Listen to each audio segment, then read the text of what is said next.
How's it reacting? Hey, the iron just stays hot and it stays warm. Maybe just turn it down a bit. Quarter moon, tide's just right. Cool. Because you just don't want it going into the red.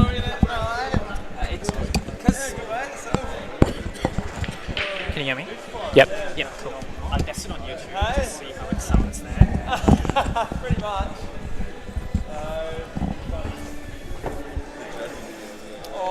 Welcome back. I think that's a bit. I would sat there and watch every single second.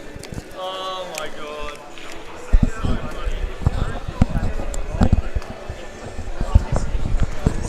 Welcome to Tuesday night Superleague. Tonight we have the Boyz versus the Kingpins. Top of the table clash. We've been fortunate enough this season for already another top of the table clash between two different sides. Tonight we have myself, Jay, and Callum on board. Say hi, Callum. Hello, everyone. I've got the bye this week, so I thought I'd throw in my time and effort and get some feedback, and got some stats to run you through from the previous matches. Should be a good match. The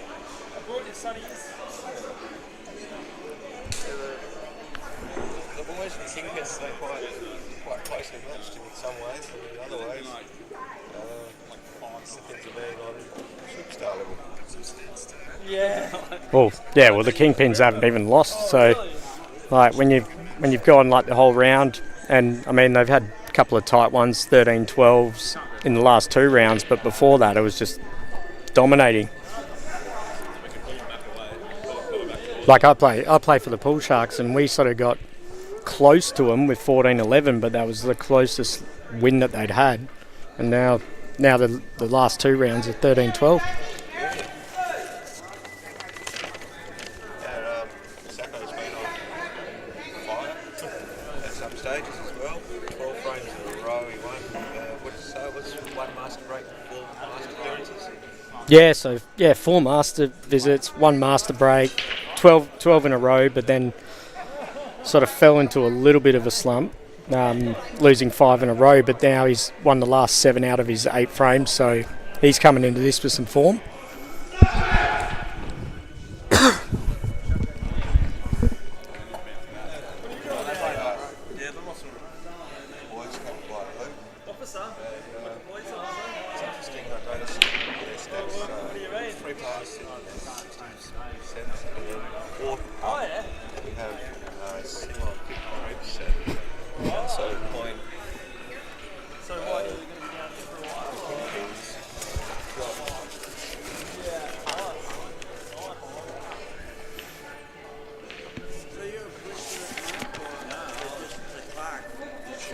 Kingpins has got Kieran as well, sitting on 53%.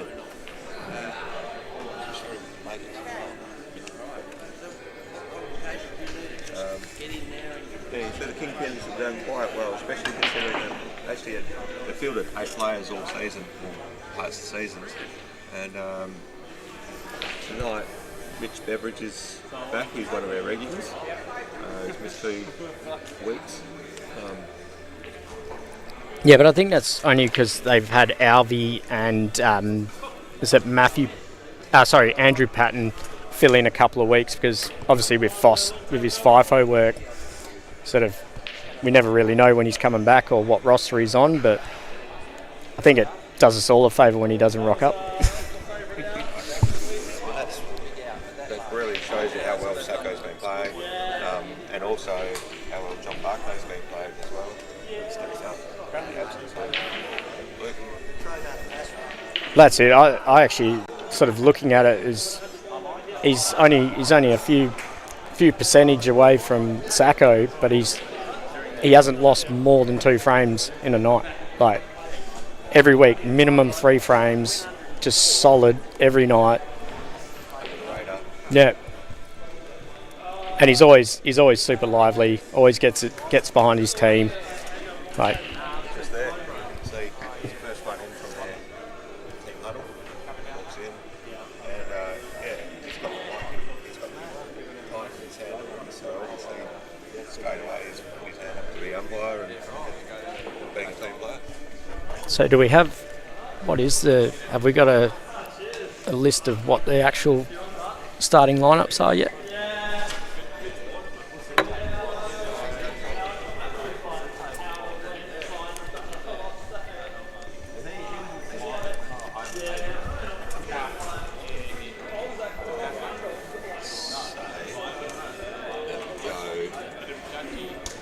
You're either giving Sacco or Ben a break. Luke usually starts off tonight. Yeah, if we're going off history from their first encounter from the start of the season, it started off with Voss, Ben, John Barclay, Steve Saxon and Mitch, but obviously they've had a few different switches in with different players coming in, so I might actually just find that on my phone now so I can look that up.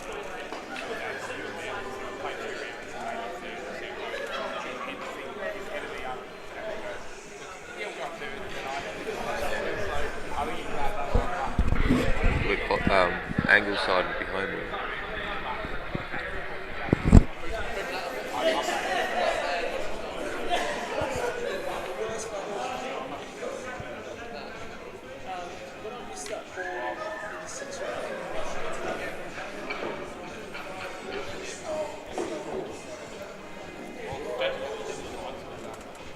Geez, sometimes internet. There we go.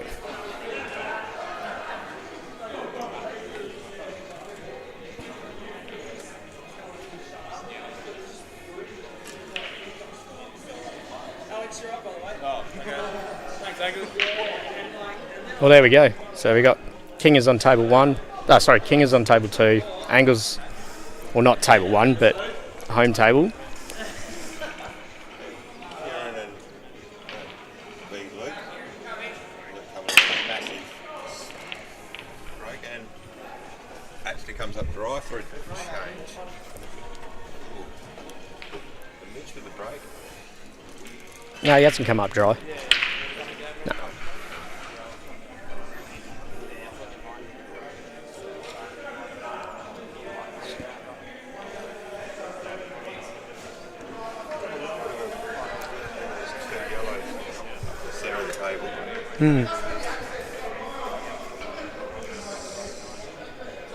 Yellow down here with red as well.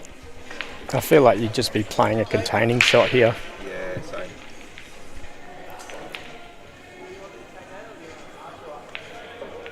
Oh, he's gone aggressive. Luke style. Trying to open up. This red down near the yellow that he's just played, that's a tricky ball. You might try for it now. Seems quite a wild shot for a backdoor double. Runs around off the 2 cushions. Flicks that yellow. If he holds for it, he'll be able to take it up. He's got the angle.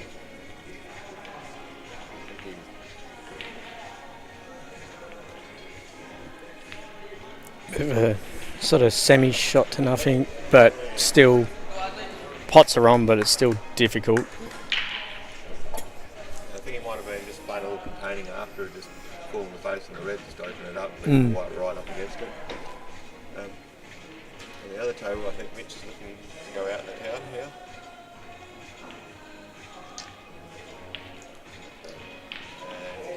And it's a nice shot. It's good enough anyway. Well, sort of just having a look here at how the teams have been laid out is they've loaded up their back half of the first round, the Kingpins. With Finish on it. It's top here. oh, these tables aren't very forgiving with those. Other side.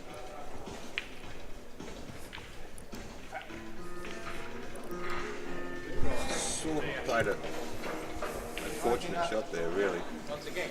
Just held the white quite nicely. I think he just wanted to clip that yellow just a touch.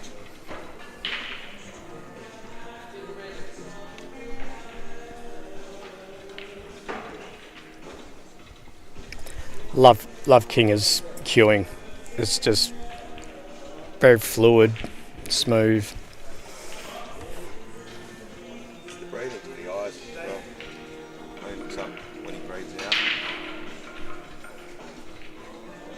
I just feel sorry for his back, being such a big boy.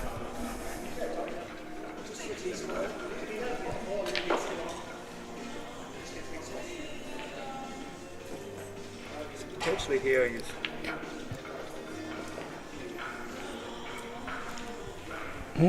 So Luke's sort of really jamming most of his balls down there. At least now he's got options to sort of open that up if he does get on them. on the other table. Let's say Alex probably want to be taking the 2 middle balls, coming across for the other left-hand middle ball at the top of the table, and then dropping this yellow in. Being your last ball. Yeah. My only one is the one on the top left. Is what's he doing with that? The problem ball. Yeah, he didn't. Ah. He might have been wanting to get into it there a little bit more. What he looks like, what he's going to probably do is leave that as his last ball by the looks of it. I wouldn't with the left middle, because if he drops it in, the black doesn't go to the bottom right.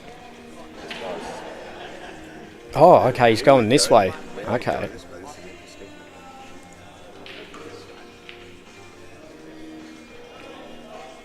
Yeah, he's definitely come across for it now. Now the problem is how forgiving these pockets are.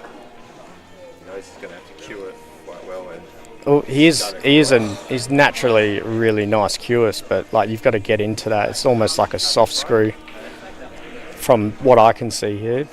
he might be okay to just drop it in and then leave himself in 2 angles, which he doesn't want to do. Oh, Yeah, he's coming back now. This is quite a oh, nice. yeah. But still, now you got to probably a bit of check side, bring it over. Putting quite a few of his eggs in one basket here. I think from what I can sort of see, might have just run out of position a few times there, but That's a lovely shot. I'd put $50 on Kingers to make this black. 9 times out of, well, probably 80, 90 times out of 100. There you go, you can see the eyes. The eyes just moving back and forth. There you go. Beautiful. It's natural cueist. It's lovely to see. And the other table, even though it looks like a cluster, Angles has sort of pushed himself into a way that's he's got. That's a brilliant shot. Oh, wow. That's a really unlucky, but really unlucky.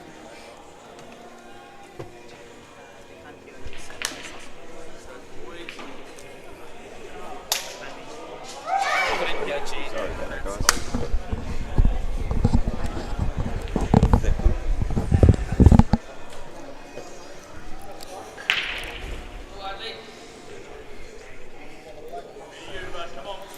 Well, apparently we've just been talking to no one. I think you were okay, just James. Oh, They couldn't just hear James. it's probably not a bad thing not hearing Jay for once.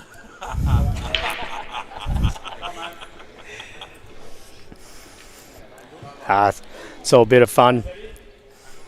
Give up our own time, try and bring up this game more, take it to the next level. It's quite an interesting one. I like the way Luke's super attacking. So, a couple of options here. Yeah, he's deciding get rid of this, running down onto the side cushion, and then play. Whoa, he's got a bit of a bad bounce there, or quite fast. But even playing that plant, he's still bringing the white across the table. So, worst case, he leaves a double. Oh, he does it that way. Nice, beautiful.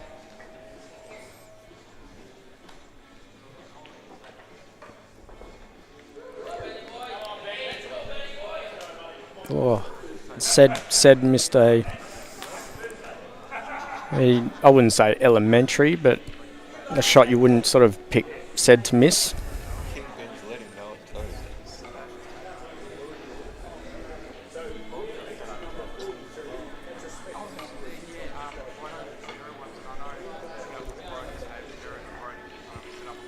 Yeah, nice. Just a little bit of side spin to bring it back out.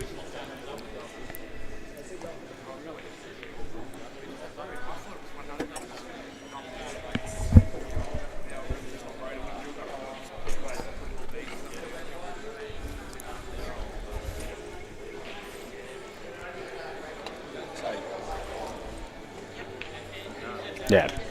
Well played, Luke. Confident way of playing as well. He was a bit unfortunate in the Cow Cup. Like, both on the hill. Then ends up going to a 6-red shootout. I'm not the biggest fan of 6-red shootout. I'm very vocal about that. Well, we both agree on that one, that's for sure. Especially if you're both on equal frames and then it goes over time. It's like, just play that last frame out. My big question is, what happens if you're playing a guy in a wheelchair? That's just unfair. What happens if you're playing Simon Ibbs, who can't move that quick? Yeah. Right. It's just... I think that a concentration sport should be dealt with. Personally, I think it should be the win by 2 frames like in tennis. You have... For anyone out there listening, if you're playing someone of equal ability, play a race to 5, but you have to win by 2 frames. Ooh. And you'll find that a really good match, you'll win 9-7. But I can understand time matches from a scheduling point of view. It's a lot easier to really narrow down X amount of frames in a time frame, because I played a race the other night, first to 11 before the Perth Open, and we played for almost 4.5 hours.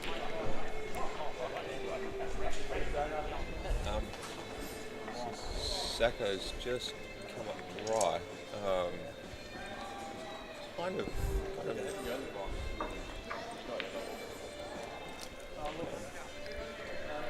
I could see, Simo's very aggressive, but Got that one red next to the black. Simo loves to double. I'd be saying Simo's thinking double to finish. I know it sounds it's out there. It's all so he's developing those. Ooh. It's not coming out the best. I think now he's got to start thinking, all right, I got to contain this, try and win a snooker somewhere, get ball in hand. Oh, but and the black being covered like that is his best option. Or he goes the ultra attack, and he's going the ultra attacking move. It just goes double, bang. He is a great doubler. See, my brain is I would have left that over the black. Use the ball that's mid-table. The thing is, this bottom red, that's the thing. I would have definitely had a look to see if that red had a pass before pulling up on that double. Simo just gets down and goes for it. I think this bottom red actually passes off the back cushion onto the side yellow, which will give him. That's when he's coming down onto it now. If he gets that's back it. on it, he's on it now. So this will really. He's played that really nicely. If that red passes, cushion first, yellow. The next red goes into the middle pocket, runs through, and he plays these top 2 and then goes out in the black.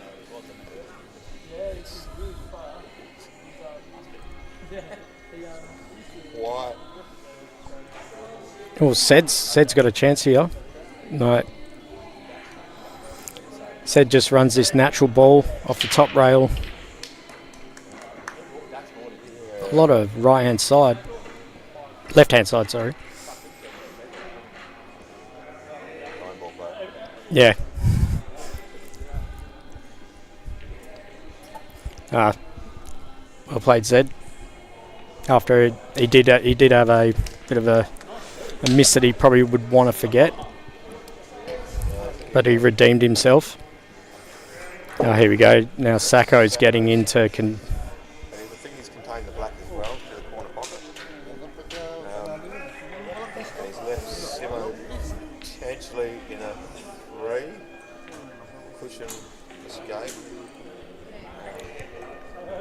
That's the key. If you're ever looking at putting someone in a snooker, especially at Superleague level, you want it to be a minimum of 2 cushion exit.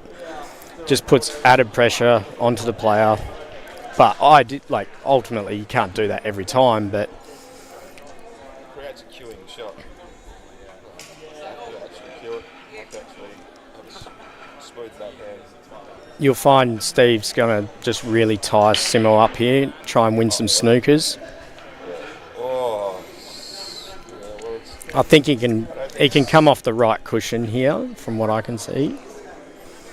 And he's got 4 balls that he can sort of hit. So Simo, you'd almost just go you'd just bash it. That's the beauty with international rules. When you're in a snooker, it's like there's no total anymore. he might play it wing to the side here. Try and clip the outside right red on the left hand side. So he actually pushes both the reds towards the 2 corner pockets. But then he opens that yellow.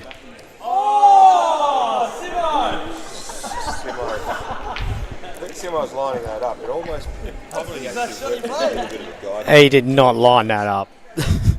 But if he did, kudos to him. But These yellows scored with the only angle he had. Might have given it up. But sort of like as I was saying before, with international rules, because there's no total snooker, you see it a lot on Ultimate Pool where they're snookered. They'll just belt it off 2 cushions. All of a sudden, some miraculous fluke goes in. It then goes on as shot of the week. Simo, he had the opportunity to really annoy the opposition there as well as. But I love that shot he played before. Like, bang. That didn't even hit the cushions. That was just clean. See how. Oh.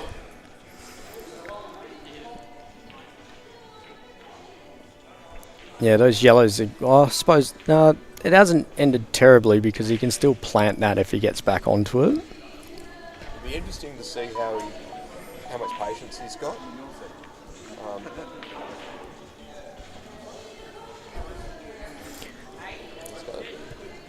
Me personally, I could be completely wrong, but if I got back at the table, I'm playing exactly how Steve's playing, just trying to get a snooker, just to get that ball in hand. Yeah, I think Simo knows He's got to go for it because if he's got no real nice way of getting on anything here. He just pots the other one and comes back down for a double for the black. In the middle, most likely. yeah, Don't give me a touch of right, left then, sorry. That's a beautiful shot. I'm not sure. I don't know what the angle is, but Yeah, he's put up just a touch. I mean, depending on the angle, you could go like full crazy, deep screw. Just try and swing it back down to the right hand side, like basically the bottom right, and then leave the black doubled into the middle. And I think that's what he might be trying to do. Yeah. Just play a face cut double now. That, or you play centre ball into the right hand side of the yellow. I wouldn't want to be doing this, but it might be the best. Yeah, I think there might be. What do you mean? Centre ball into Centre the... the black onto the right hand side of the yellow, and then put it into the double. Oh, double man. into the middle. That'll open up the one, because if he. You're not going to lose the frame by potting any of his yellows, so you'd almost just want to go for a massive face cut double. Yeah. Unless he's going for a double. Oh, okay. See, but yeah. He's. I would say he's got quite fortunate there. I didn't realise he was going to go off the cushion, so... Obviously wasn't the. And now Steve was basically going to leave him in semi-impossible snookers, one after the other. Yeah, Simo's in some strife now. Comes out of the jaw, maybe splits back onto the bottom rail. comes onto the side rail. It's the black. That's the only thing I could possibly think of. The umpire's not watching, but bounce over that other yellow. I definitely think Trev's watching this one. He adjudicates all the boys, Matt, all the boys' frames. I think they've even got him a shirt now.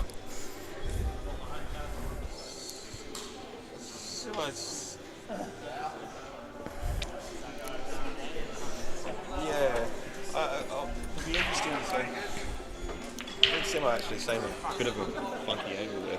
It's getting next to that.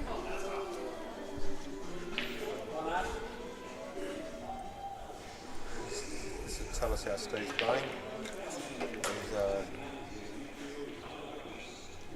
Instantly he's just going to move out. I think we're going to move them both early.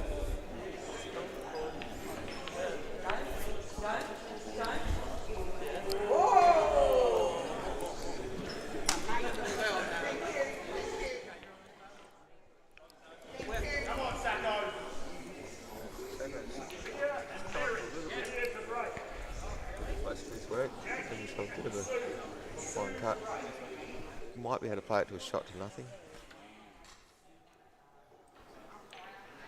Yeah, he has. Yeah. That's a lovely little shot.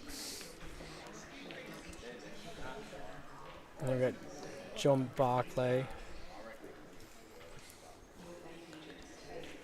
What's John going to do here? Is he going to... I'd say cut it, maybe. Oh. Yeah. Oh, that's stiff. Oh. You'd almost call it just.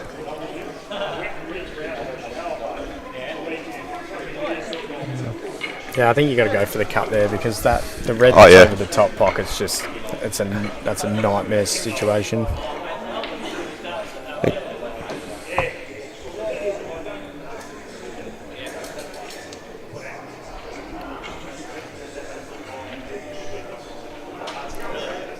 See what Ash does now.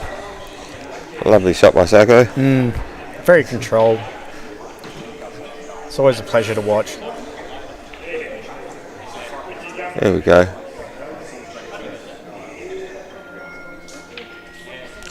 Ooh. Oh, he's finishing for the double. I'm not too sure he wanted that, but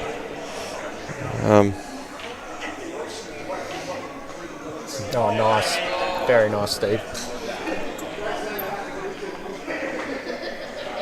What's Ash going to do here? Yeah, I've noticed Ash is maybe could call it down a little bit of confidence, but sometimes I would have seen Ash play that, would punch it right in and try to use the red to move the black and the yellow there. But I think he's just playing a containing little safety here. Wow, that's an incredibly attacking shot. But I feel even looking at that is you hit it a bit softer and it's a shot to nothing. True. You can either leave the yellow over the pocket or you can pot the yellow, open the black up, but either way that red, even if you leave them a shot, they're having nightmares. Yeah, the other option he might have chosen was to take out the other red that was near the black and the yellow and hold the frame in snookers and as such. Oh, you mean with his yellow over here? When he had all the yellows and there was only two reds left, he could have chosen to take that red out of the play that was close to the black and leaving almost a miracle shot. I was sort of focusing on Sacco's frame. I didn't really see sort of by the time I sort of zoned in, it was... Well, just Ash hasn't had the best of seasons for his level that he's usually playing at, so it's really good to see him still putting the foot down and playing the confident play and getting on with it, which is what his strength is. Well, that's the boys up 4-1 against the Kingpins, so it's a bit of a flip on the first round's result where the Kingpins were up 4-1. So now leading into the second round, we got Sed and Simo against So we got Sed against Kieran and Simo against Mitch. And then following one of those matches, we're going to have Angles and Steve Saxon with Steve breaking. So that'll be a doozy frame.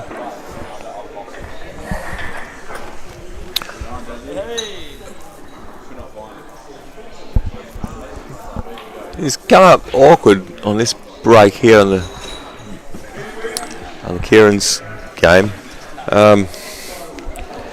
Simo's got a pretty. He's closed the table out now. He's on reds. Yeah. Kieran's. Oh, that's Kieran's slowed right up. That's a foul. Oh. Wow. Who ironed those tables? And on this other table with Kieran at the moment, he's played one really brilliant double against Luke just before, and he came up just a touch stiff to snooker himself. And then he's just played another really incredibly attacking shot to open up the frame. And he's just come up a touch stiff here by opening up the red near the black. It's almost like he's flying. He's just incredibly unlucky. Yeah, see, he's just had to just go and contain the red that he just got out. Yeah, it'll be interesting to see how he goes here, because when you're playing that well and you're not quite getting the results that you deserve when you're playing as positive as that. That's a brilliant shot there by Simo as well to That's maybe really make the opened out. him up now. Yeah. Yeah, it's sort of weird looking at it on the screen. It's like you can't really see the angle.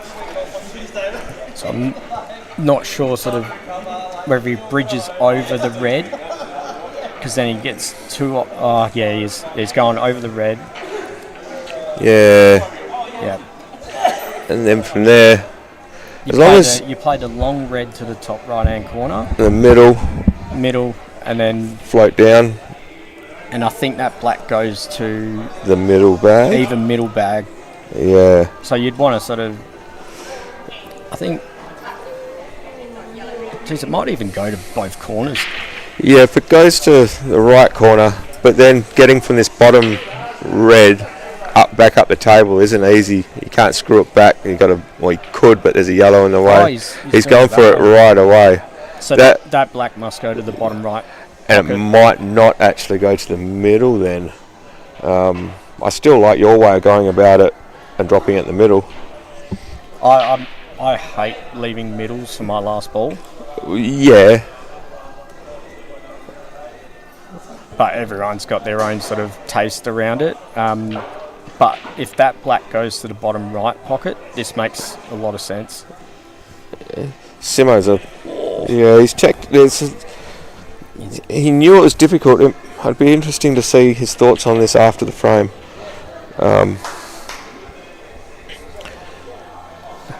And Kieran, on the other hand, yeah.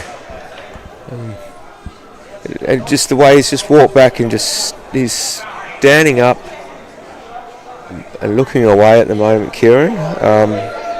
Be interesting to see how he composes himself. He's usually very good at this sort of thing. Sed, on the other hand, had that frame earlier. He's got a frame on the board and he's sort of flowing. That's quite a nice option. Yeah, Kieran's in a bit of a pickle.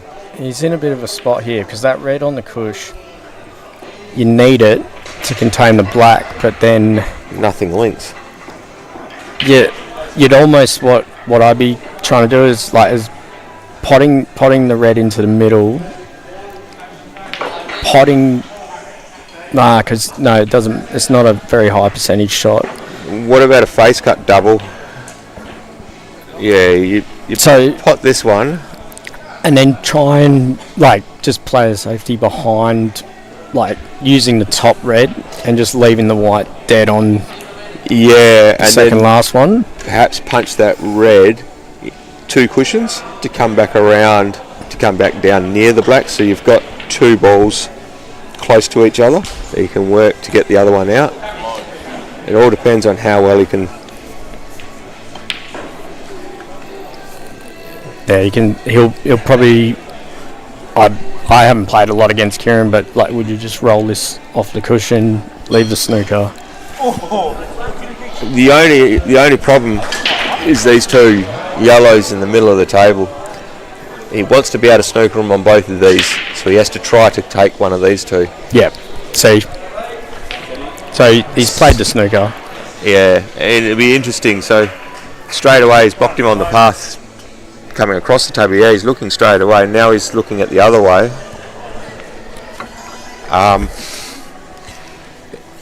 Yeah, is he even looking at 2 cushions here? Nah. Okay, just playing a swerve, Masse onto. This is. Yeah, I guess he's got lots of options to go, but. That's worked out really well for him, but what I find is going to happen is Kieran's probably just going to sneak this in behind the black. And the red will sit right there. You get the ball in hand. If he gets the ball in hand, you can play the big flare up shot. Come back down here to open both up, leaving one at the end of the table. That would be my best bet of how I'm going to win from here. I just would not want to be in Kieran's spot right now. This is just a really tough situation. Oh. Yeah, it's not a bad option as well. You're kind of saying you go out first, have a crack at it first, and if you make a mistake, I'm there to pounce. But Sed's got a big pocket down here in the bottom right now. And a massive snookering opportunity as well. That's a sorry, Sed, but that's a bad shot, buddy. Those ones are a bit tricky. Like I'd never necessarily say a bad shot, like, because you could play off the cushion onto the yellow into the pocket. You could play the full cut just off the yellow into the pocket. It's where's that white? Where's your white going, as well as where that yellow after your canonet's going as well. So if you want to catch it more full ball, you'd hit it off the cushion first into that, kick it out. Or if you're going straight for the pot because you want to leave that yellow there, there's a lot of different variables in that situation. This is why. That's why I don't like that shot that he left him, because something almost like that could happen. Whereas if he left him, made sure he was tied up behind the yellow and not gone for the out right there, there's no way in the world he would have been able to play the 1 cushion escape to get out. He'd have to play 2 cushions, which has got fought with a 2-baller situation at the end. Is Mitch on yellows? I think Mitch is coming out fortuitous there. Yeah, wouldn't be able to cut that red, and yeah, that's a. He might. I don't think he's got enough power to come off the 2 cushions into the top right. You could. No, you can't even play a end of turn shot either, because you still leave two yellows on. Yeah. Maybe kill the. No. You could theoretically play the cut and then try to kill the black. He's definitely probably. Yeah, it'll be interesting the way Kieran handles himself here. That's two really positive, really attacking ways about going about frames, and they haven't really come out. I love the way he's been playing, and I really hope he keeps playing this way. But it'd be an interesting one, because he could be a vital cog in their machine tonight. Because he.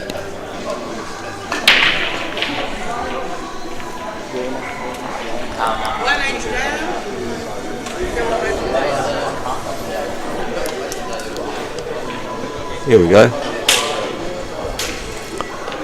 Ooh.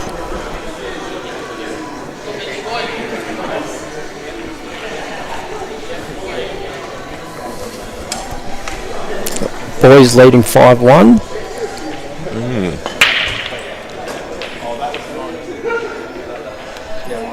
Now that is really, really shockingly unlucky. Now that's two, I'd call unlucky breaks as well. It's just massively cut that white straight across the table. He shouldn't really have been anywhere near the top cushion, but Luke has jumped out of his seat and said thank you. Ooh.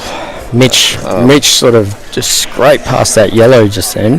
That could have gone pretty pear-shaped. But he's come out all right. I think that's why he's just composing himself, just steadying himself, walking around the table. He knows how important this is for the Kingpins. I'll be going the middle here. Yeah, I would have gone the middle as well. But once again, I can't see the angles correctly. If you've just got like a quarter ball angle there, you just play that natural stun, comes up the table, and you're plumb. It's been quite an interesting one here. Luke's that's the black there in Luke's frame. If he gets it, I'm calling he goes game. Mitch would be kicking himself on that one.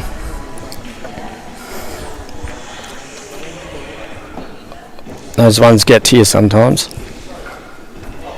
Oh yeah. It happens to all of us, otherwise if we're all perfect we'd all be playing ultimate pool. I don't think anyone would enjoy the game. There he goes. Simo's going to contain it up a bit now. He's got a really good opportunity now to, as he's done, just bring that red into play, leave him snookered. Whatever Mitch does, he's got to somehow try and get this white over to the right hand side after playing out of a snooker. So all the best to him. This on this other table, Saka's just wiped his feet with the ball into the middle.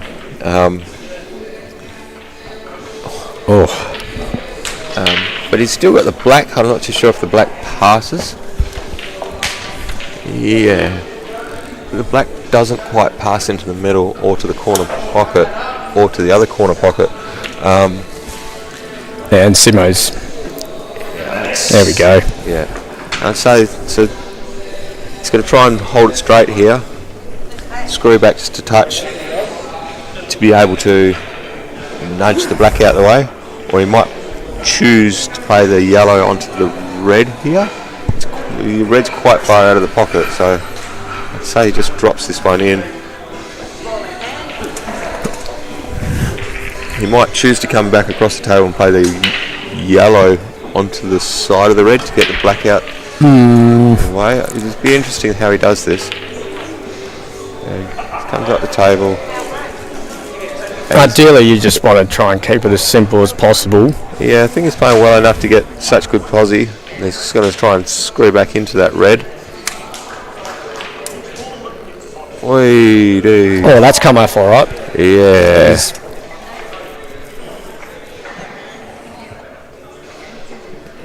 That's landed really nice for him.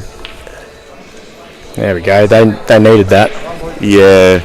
I think there was a little bit fortuitous as well in that. I was kind of expecting to screw back into the red, and I think he got a little bit too much on it. The one where he's coming across the tape. Yeah.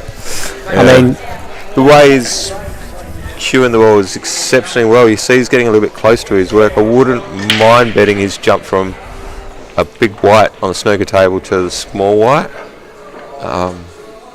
I'm not sure how much snooker he actually plays these days. Stuff all.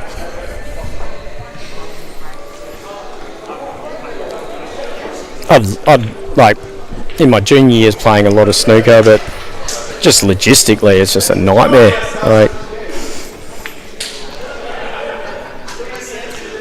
Here we go. A really attacking shot here. Punches this in. Top cushion. Comes back down into the black. Oh, he chooses to play it. Barclay. This is why Barclay is sitting on 66%. He's Mr. Solid. He's not taking drastic chances. Like he's insanely solid this season. Like he hasn't dropped more than 2 frames in any round. He's just Mr. Solid.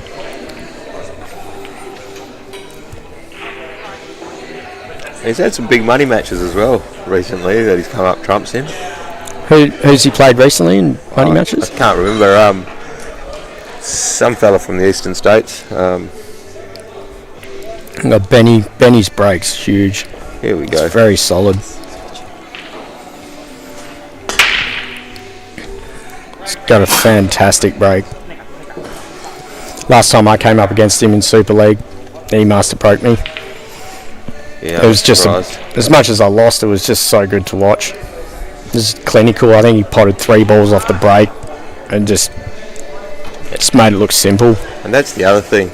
It's got such a beautiful cue action. You can be mesmerised. And it kind of feels a bit weird when he misses. You don't think that he should miss, and therefore you don't feel like you should be at the table, and all of a sudden you've got to switch on after just being an admirer. I think Barclay's looking at a potential little 2-baller here. He hasn't come up quite how he wants to, but plays a top red onto the side red. Yeah, they just both contain one side of the yellow onto the other side of the yellow. Yeah, this would be an interesting one. You've got a couple of dead yellows and semi-dead yellows with one awkward yellow that's up the top of the table in that side rail that doesn't double back into the middle at the moment. I prefer, like, I'd rather be on yellows in this situation. Yeah, definitely. I'm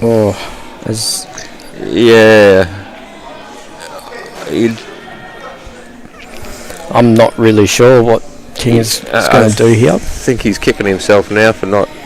I think he wanted a bit more bounce off so he could play this one. Yeah. On the bottom rail.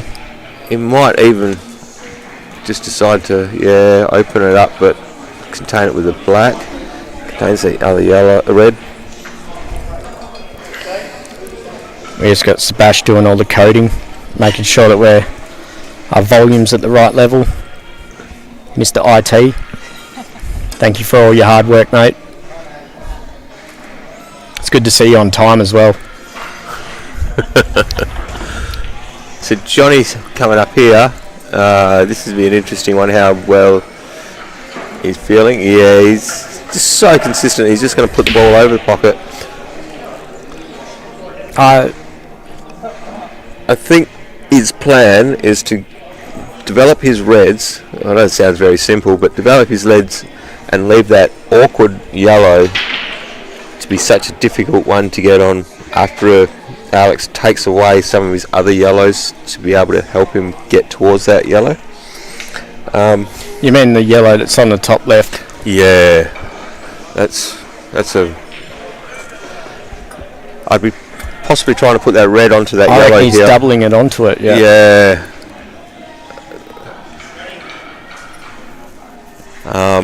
Does Johnny say going out in the town here, or is he hold back a little bit?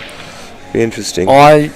Against Kingers, I'd be looking at doing like basically an end of turn shot with this red on the bottom rail onto that yellow, but you're still leaving him on with many balls. So yeah, maybe there's a way that you could pot it, come around, come back into the black.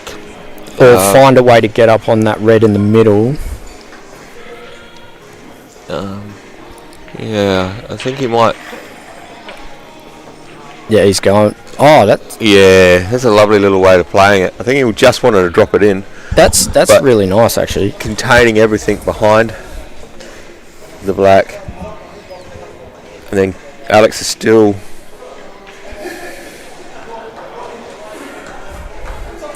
Yeah, I'm a bit lost here. Like, this is pretty interesting for him. I'd be taking the full 45 seconds to sort of piece it out. Nice. Yeah. So then I'd still be doing my utmost best to keep him off that top yellow on the side rail. If you can play that red onto the side red and run the other red up into the corner, that's when you've got a slight chance. But if Kingers gets back to the table, he's now got basically 3 balls in the bulk area. There's enough room there now to cannon that. Kingers can pot that down the rail easy. Like, not easy, but like I'd back Kingers to pot that down the rail. Or leave the white tucked up behind it. Yeah, he's tried playing my shot. Just run through. I'd call that stiff. But if he can punch through, runs through, leaves himself an angle where he's looking at now, play that red, it runs through naturally. He's got to pierce the gap, but there's a very, very low percentage chance, but there is an out there.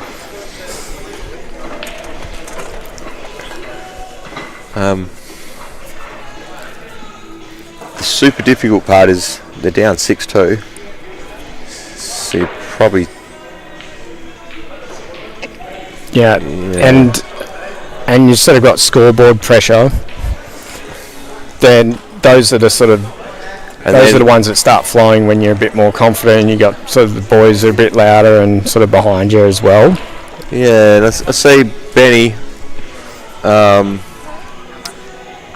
Benny just come up a little bit short on that middle ball too. Kingers can play like a shot to nothing here and just roll this over the. Yeah, oh, look at that. He's potted it. Beautiful.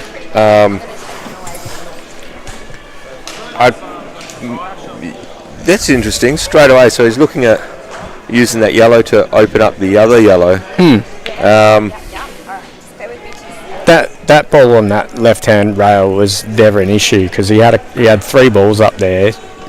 Once he had the 3 balls up there, that's why, like you, I was in agreement. That was kind of a weird shot the way he put this, put the white behind that black to snooker him.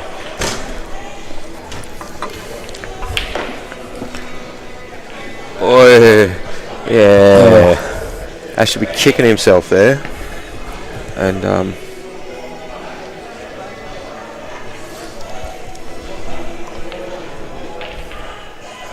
King is playing.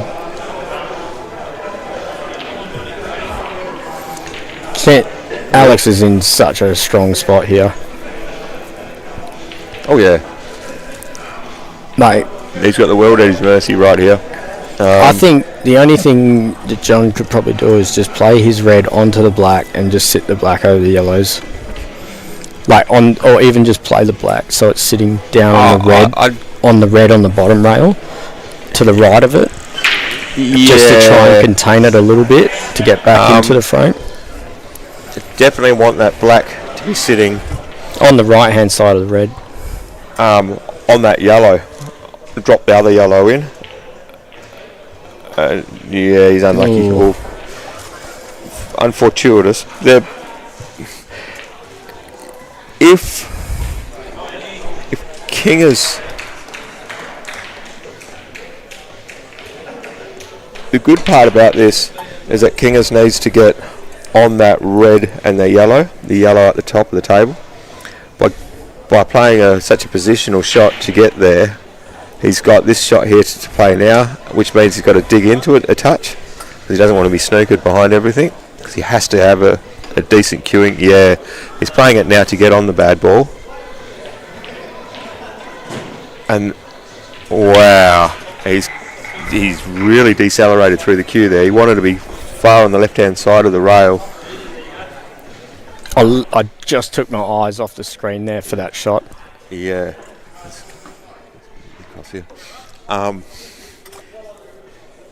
So now I would probably be playing the turnover shot here. Yeah, just play the end of visit. Yeah, try to pot his red, and maybe run through and leave it on that cushion too.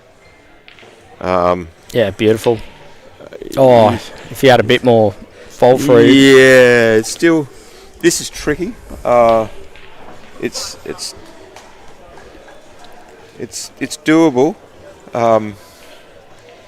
Yeah, but getting John can't, like, if John tries to cut that, he runs the risk of potting the black.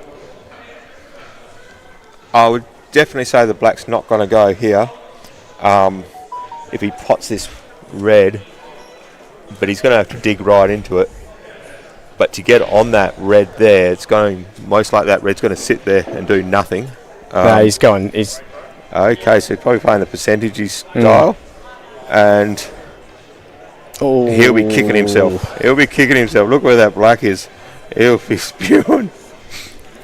I think he was trying just to play the stay in the frame sort of shot, just leave the black against the side cushion and keeping it tough.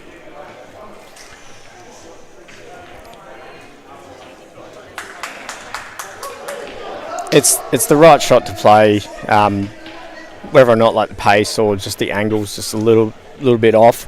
They're the ones that you sort of go home after the night and you sort of give them a few practice rounds and sort of say, the next time that something similar comes up, you get a bit more of it, because they're not in your drills or your practice shots, like they're.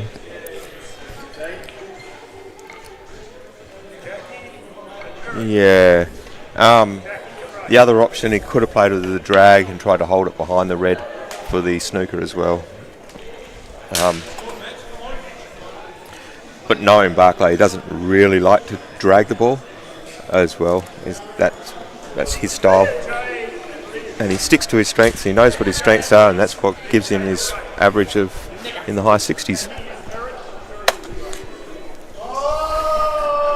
And Mr. Simon Gray has just walked past and let us know how he's feeling tonight. Quite well.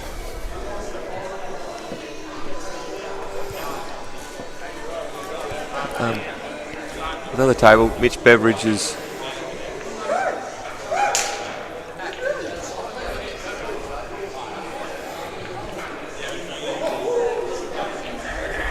Yeah, see, they're just discussing it right now on the table, what they were thinking.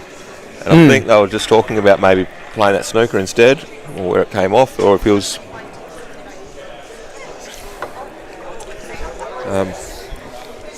But yeah, it's 6-3, it's 4-1, 6-3, so there's a slight improvement. But that was a huge frame. 5-4, 6-3.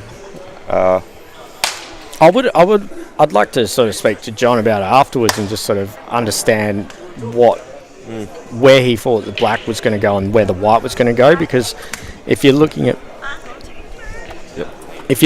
playing that snooker that you say, that there's so many variables there as well, where you can just leave Alex on that top yellow. Maybe we could get him in for an interview after the match. I might go see if he's able. Let's see how the night pans out.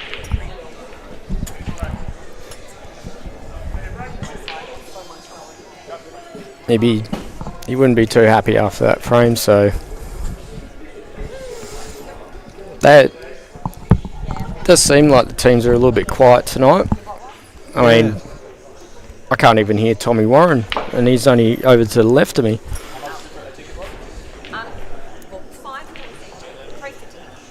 Maybe it's because I'm not playing. I'm normally pretty loud. I don't think he's here. No, he's definitely here. Tommy Warren, actually. Oh, yeah, there he is. So, Tommy, I heard from Darren Morris tonight that they went down for this fishing comp down in Rockingham. Tommy Warren won one of those big checks, $500 for like catching this fish. Yeah, that's Tommy, yep. And everyone knew about it. I think I actually heard him from Rockingham. Way out in the ocean, you would have heard him. That's probably why he won. He caught the first fish and then just started cheering, and all the other fish just scampered away. One of the things I found interesting, like Darren was saying, that the prize pool for that fishing competition was $80,000. I lost my two numbers, but my name Yeah, okay. That's where you are. I'll find them on the way through anyway. So. They're the sort of numbers I like. That's a Pace for the field. Oh, bit stiff on the weather white, unless that red goes. Oh, okay. Johnny would be wanting to sort of bounce back, Yeah. get a win, bring that team back to 6-4.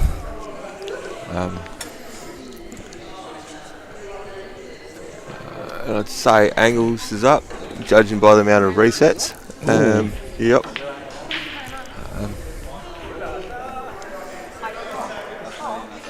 That's It's one thing about Angles is he's such a positive player, but his positive play that doesn't come out quite well usually results in a nice cluster. He might say, oh, it's a little bit lucky, but I think that's the statistical way he goes about the game. what do you mean? Like, Well, just he, there, he didn't just- mean to. He didn't mean to miss No, that. He didn't. But if you look at these clusters of yellows that come out, when he's trying to push balls into each other and try and move things away, and he just misses, but he's throwing the cue, so to speak. He seems to get a cluster happening quite a bit. He might not even notice it himself. But I've been fortunate enough to watch him for the last decade, and that seems to be how he comes out. Whereas someone like Alan Brown would have been looking to, if I miss this, I'm going to snooker him or leave it right up against where that white's going to move. Well, whatever Angles is doing, it seems to work. Because I mean, what did he win? Brilliant. 3 state championships in a row? Or Yeah. He won the plate singles last year. At Nationals. Annihilating as well, Robbo. You have to be flying to do that. And like he competed, what was it, the Pocket Series? I mean, geez, bit of cost involved with the guys flying over for that, but mate, Yeah, good on him. I think Yeah, even Alex went over. I think he was part of like the Challenger Series. I think, what was it, Rocky got one win or he made the final or something. Yeah, Alex did as well. He made the final. A few of us, most of the stateside, gave it a crack, which is great to see. Alex, for the Challenger Series, he made the final, didn't he? Yeah, he did. He just come back from the Geelong or the Berry as well, the quarter final. However, That is just a beautiful absolutely, Absolute class. if he wanted to pick up the white and put it where he wanted, that's where he wanted it. Fantastic shot. That's That's this beauty of this new rule set. Like, well, not new rule set, but basically Yeah, he's got to make a positive play out of this. Yeah, Mitch is in a bit of strife I'd here. be aiming like anything to just clip the side of the red. But even then, yeah. Well, that yellow came back on the cushion, but I mean, in a bit of strife. Oh, what happened there? Oh, you clipped the yellow first. Oh, okay. Um, I just heard. I counted my chickens too early. I just heard Yes. Tommy screaming huge. So Angles is probably just going to drop in the No, he's going to play a snooker with the. just drop the yellow onto the red and snooker him, and then leave the white somewhere close to the other yellow. Oh, beautiful. Yeah, I mean, I know he's got ball in hand, but it's dominating opponents at the moment. He could have just given him a friendly little snooker there. There's another one. Simo's just got John Barclay. And the night is starting to run away. I noticed 2 weeks ago the boys seem to find a new gear. That's It's a pretty good result, really. yeah. He's in a horrible situation, and like that's actually. I think the only thing better would be if that red was sitting on that yellow with a bit of a funny angle. Yeah, he But what you'll find is Luke will just try and develop everything, yeah, move it around. probably screw on to this now. it's his choice. That's what he's got. That's what he's worked his magic onto. If it was me, I'd be screwing this yellow into the bottom right hand and coming back across. All depends if that yellow goes into the middle. Yeah. If it does, but you're playing a shot to nothing. You're cannoning that over the pocket, and then you've still got the top left-hand corner. My only gripe would be if the yellow doesn't pass with the black, but I'm pretty sure it does pass. It runs up the table, leaves the red not on. Shot to nothing. Yeah, even if you played that ball first, or you had to play the ball up the top, you're in a really good situation. Yeah, probably whether he cuts this in the middle and just takes the 2 in the pockets. Yeah.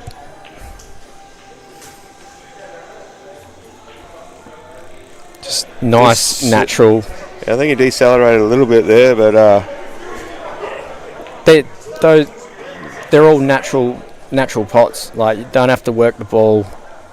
No. That's the thing. Like, you got people that will run off like 3-4 cushions, and all of a sudden they're going in off, and that. It's just keep it simple. Don't overcomplicate things. He's literally just played like 5 natural angles, and it just looks like a walk in the park. Well, it is. On the other side of the coin, Seti's got a couple of unique sort of shots presenting. He's playing this cut here onto the yellow. That's a nice shot. I don't think he wanted that to go in. Yeah, you can see by his hand, he just thought, well, that went in.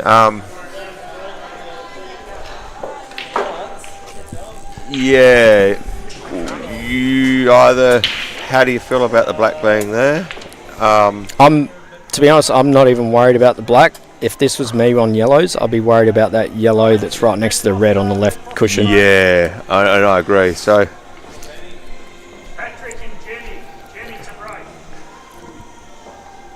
that's another beautiful shot. There are 2 really, really nice blind pockets he's just played there. The only thing that I find is, like, it basically says Sed's flying at the moment. He's playing against Steve Saxon, and well, that's a good thing for him. But then, so he's got a bit lucky there, where he's potted that cannon off the red. He's actually got an angle now to come down and open up that yellow. This is still tough. The issue that I see with it is that he's going to leave himself on 1 ball, and Sacco's got 6. So we're going to have a situation like Sacco's earlier frame, where he'll tie you up and play percentages and win that frame 9 times out of 10. Yeah, you see, that's exactly what I feel is going to happen right now. I also felt that he could have put a little bit more time into that. Yeah. Now he's going to kick that red out. Like, I didn't really kick it out. That's actually Simo's strength is his second cushion. Hang on, is that ball in hand? No. No, he's played that really, really well.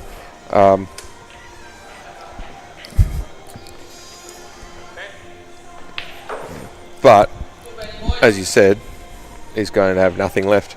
Oh, he's going to be in a world of hurt now. Yeah, so I still like what he said.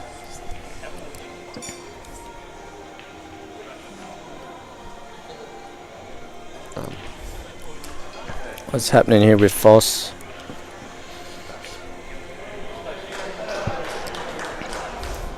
Yeah, now Sacco's got to pounce. Judging just by the way he's attacked every cushion ball, he's definitely going to pounce on this. Say he goes. I'm just trying to think what your last ball's going to be. It's going to be one of these 2 bottom balls. That or drops that in, doubles the black back. I think he will make it easier than that. Yeah. You don't want to be leaving yourself a double. I would say this one, he leaves himself straight onto this, which he hasn't quite, but he pushes this red into the middle. White goes in the middle of the table, takes this red that's in the middle of the table into the corner pocket. He's got one of these two last ones, puts this one, drops this, But- and then chooses this one here as his last ball. You don't across here. want to leave set a double either, because he is pretty handy with the doubles, coming from playing a lot of 9-ball. Yeah. I would just be thinking, stuff said, just go for it, and maybe Oh, leave the white on a cushion to make him just play with the top. That's about it. But probably anywhere on the back cushion. it's a little bit tricky if he's bridging over. Yeah, But I'd say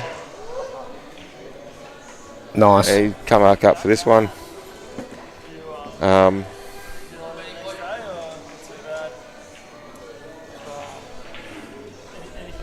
Be interesting how he plays this though. Takes this ball, takes the corner ball, and then runs it down the rail, trying to drop it into the middle, or I feel like he's just going to drop it into the middle. and then drop it. So he'll drop the one on the left into the middle. Yep. Leave himself a little bit of an angle so he can just sort of come off one cushion up a little bit, or even just a simple screw. And leave himself a double on the black. No, I'd play the middle.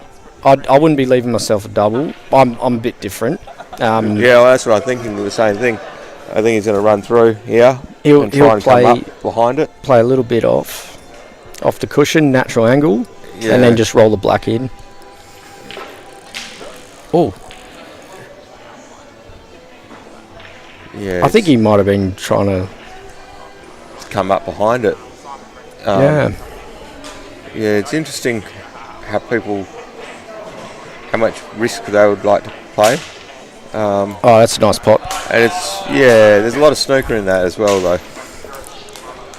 On a snooker table, he'd have his hands free. Because he's hit it quite hard. So I'm wondering if he was trying to actually kick it out, or if he was coming up behind it, or No, I think he was trying to come just behind it, and you give him the two cushions, two options, the one in the corner, the one in the middle. If it kicks it, but that's still with Sacco. It's all just about how he feels as well. and there's Foss there, just cleaning up. Foster retake it, so it's 9-4, 9-5. And now I'm going to take a quick toilet break. I'll be back. yeah, I will.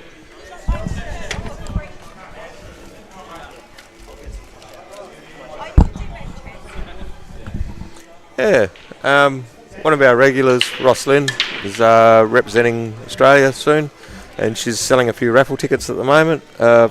She's got two going. One's a $20 entry, and the other one's a $5 entry, or 3 for 10.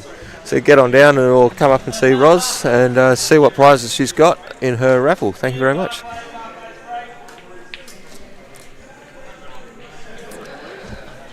Okay, so the Kingpins have just sat down and had a little bit of a team talk. They'll be throwing everything at this round at the moment. Kieran with a break, and I think Luke's just on the receiving end of another break, and Barclay's going to have the break here. Real pivotal moment in the match.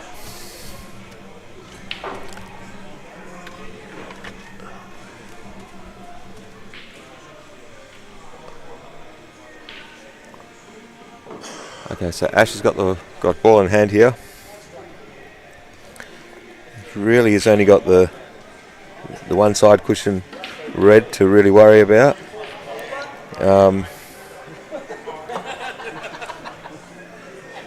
See how well. He's maybe faced with a ball onto a ball. I think that outside red down the table, that passes into the corner pocket, so he's only got to drop this ball in, leave himself straight. Okay, so he's decided he needs a slight angle here to come across for the outside red.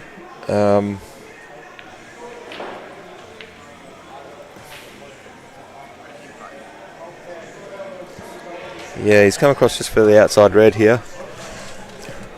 and he's really. It appears that he might have wanted to come a little bit further over so he could kind of get on it. This is going to be a really difficult shot, this cushion red to black. Yeah, he's decided now he's in all sorts of trouble. Putting quite a few eggs in the basket there.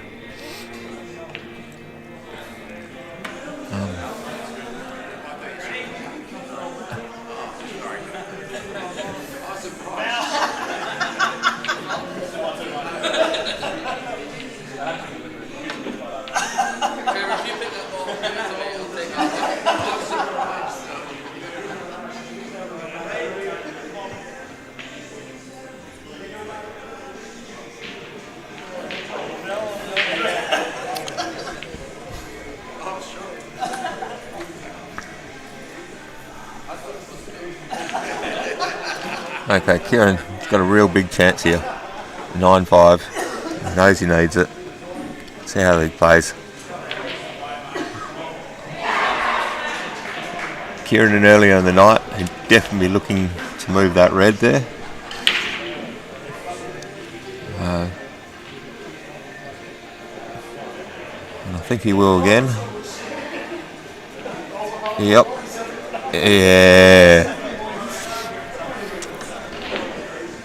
Still got the really positive intact mentality, so that's a huge positive there. And still back him to go out. Meanwhile, Johnny's still having a real good dip here. Tradesman's entrance, but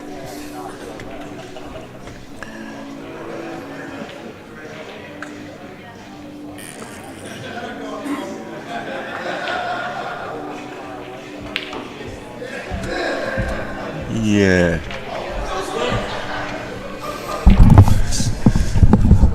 Welcome back, Callum.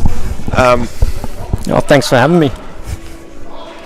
On this one side of the table, it's been a little bit of a funky little out. It's been stuck on balls, and on this other side of the table, you really could say Ash had a golden opportunity, or a very positive opportunity. He only had that one red to get onto the black, a really hard shot, and didn't quite get posi. And Kieran has... He's very aggressive, I found. He's super aggressive. He just missed moving this yellow off the cushion, which has been, I thought, was a really good play because he's kept his positive mentality intact. He's a great cure, and he's got the angle to do it now. He'll go into it now. He's just that type of person. He's digging deep on the white. Nice, that's beautiful. You couldn't have actually wished for anything better there. That is absolutely plum. Yeah, well, his first effort he missed it altogether, so to get to such a beautiful position again after he knew... Because you just roll this in. Comes up the table, rolls the other one. Yeah. And Ash, in all honesty, might have been bullied into going for that out the way some of the balls were. He kind of decelerated on a key shot and tried pinning the white after. But Kieran's played that very well. He definitely does deserve to get a win on the board for the night. By the way, he's been so super positive about his pool. And that's a vital win for the Kingpins. Well, I think last week's match, Kieran, 3 of his frames he lost. It was a master break. He went in off on the dry broke, and then the following frame was a master break. But then he won his last 2 frames. He basically played one shot in an hour and a half.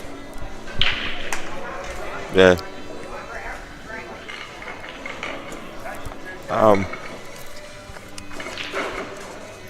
That's where it can be quite tough, and umpires can get a bit of a verbal spray and all sorts. The amount of practice these boys put in.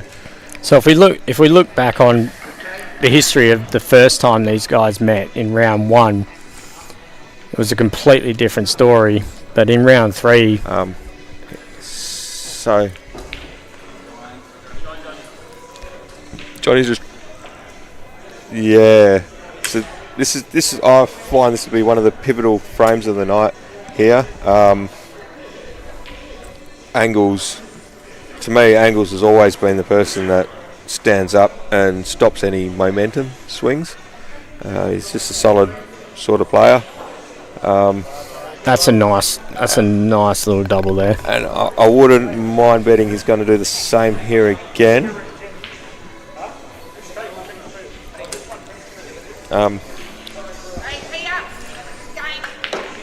We just got a little bit of a look from Terry there. Lukey. We all love Terry's hard work and volunteer that he does down here. What are you doing there, Luke? That's a bit wild there. I know he loves to cannon balls every now and again, but even he would say that was exceptionally wild from him. We also got 2 new additions to West Australian 8-Ball Federation. There's 2 brand new tables up on table 9 and 10. Oh, brilliant. They got put in on the weekend. Oh, lovely. So yeah, there's a lovely little recovery shot there from Angles. He can't really just drop this ball in as well though. He's going to have to work the white, and there are 2 options. It's quite a nice shot really. I don't think you don't really need to work the white there. You just need to cue it nicely, exactly what he's done. He had the angle. I thought he was a bit straight. Once again, like Luke just playing some really nice cueing, natural angles. I wouldn't call the shot he played natural there though. Oh, there's a bit of side on it, but check that up quite big. But what I mean is, instead of like using, like a lot of players will use a lot of basically like screw, stun. Oh yeah. And they sort of veer away from playing like top. But yeah, there we go. So that's a huge win there. That's 10-5. That really does shift the momentum. Johnny not quite getting the run of the balls there though. Just as what Luke just said, he gets away with it as well. There's a situation where the white just ended up right up against that yellow.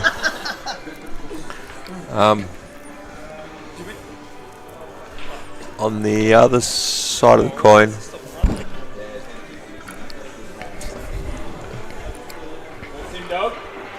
Simo may be forced into. I can see a bit of a shot here. Cuts this ball here, side rail, top rail, and comes back over somewhere here, or leaves the white on the top cushion. Yeah. Right. There we go. Do you mean for him to pot the ball? Yeah. You know you don't always have to pot a ball, Jake. You don't have to always pot a ball. But I do like your aggressive outlook on it. But that's how you go out. Yeah. Hey, key of the game, don't let your opponent at the table, I guess. So.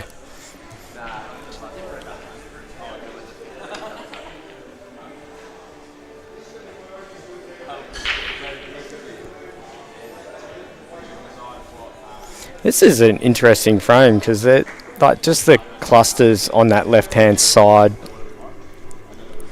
I'm interested to see what Simo does. Like, Simo's a very aggressive player.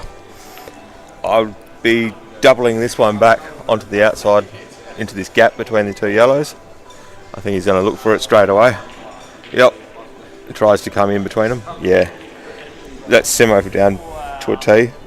No, I know how he plays. That's why I called it. I played juniors with Simo. He's always been an aggressive player. Yeah, the other option he had was maybe playing the white to come off the face of it, to come onto the yellow, to push the yellow and the red quite close and cluster them up a little. But and then on the other side of the coin we've got SETI.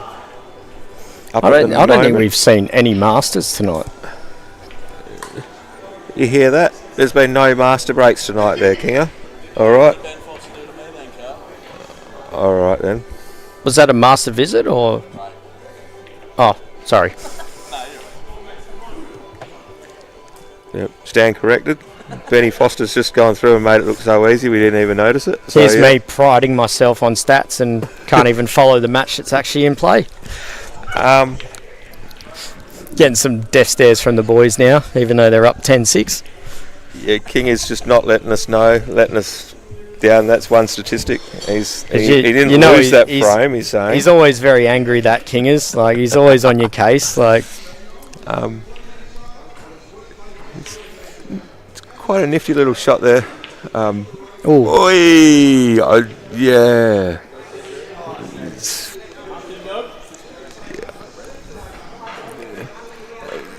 the 2 yellows in the middle of the table for Sed is still going to be an issue. But if he can find an angle to like, I'm not too sure that was really that bad a shot, even though the ball spat straight out of that middle. oh, he wasn't planning on missing it, but Yeah. oh, hang on, it's open table. Yeah. Oh, that's completely different. Yeah, okay. You see, so I didn't really think that was the worst of shots, but at the same time, Oh, you want reds every day of the week. but the positioning wasn't that vital as well. I mean, just stop it, cut this one in and come around, play these two same shots. Sed's pretty aggressive. I reckon he'd be going for the out here. Oh, definitely. He's He's got the one difficult red next to this yellow. That will move once he pots the other red that's close to it. The red on the side of the rail, that passes. So I think that he's going to just long bridge. Yeah. Oh, he's played that well. Beautiful shot, and he's landed on that red. That red goes to the middle. If it does, he'll go for it now. If not, he might play the red onto the red and screw into it, knowing full well he's got the recovery ball in the top and the bottom left-hand corner. You open yourself up to too many variables by like cannoning to balls and... But if it doesn't go, if that red doesn't pass, where's it going to go? I think it goes into this back pocket. Into the bottom left, but I mean, getting to it... Oh, that says a fair bit. I think... It's always hard from where we're sitting because we don't really see the angles correctly.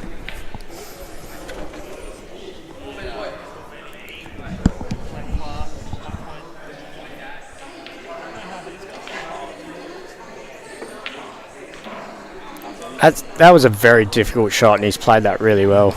Yeah. Be interesting how he plays this. He's got to give it a bit so he doesn't just land up behind that yellow. Just cue through the ball nicely. Yep. Yeah, he did pass. Oh, yeah. Yeah, I had a feeling that passed. And I think him playing that, basically, the plant early, beautiful. Right, and he played it really well. I mean, he left himself a bit of a difficult bridge pot, but in the long run, I think he's going to win more frames playing it that way than if he went the other way. He was incredibly unlucky, really. Pulls it a little bit further, plays the red, a little bit less, plays the red in the corner. Yeah, he had multiple options. The boys are playing real well tonight. They're taking their chances.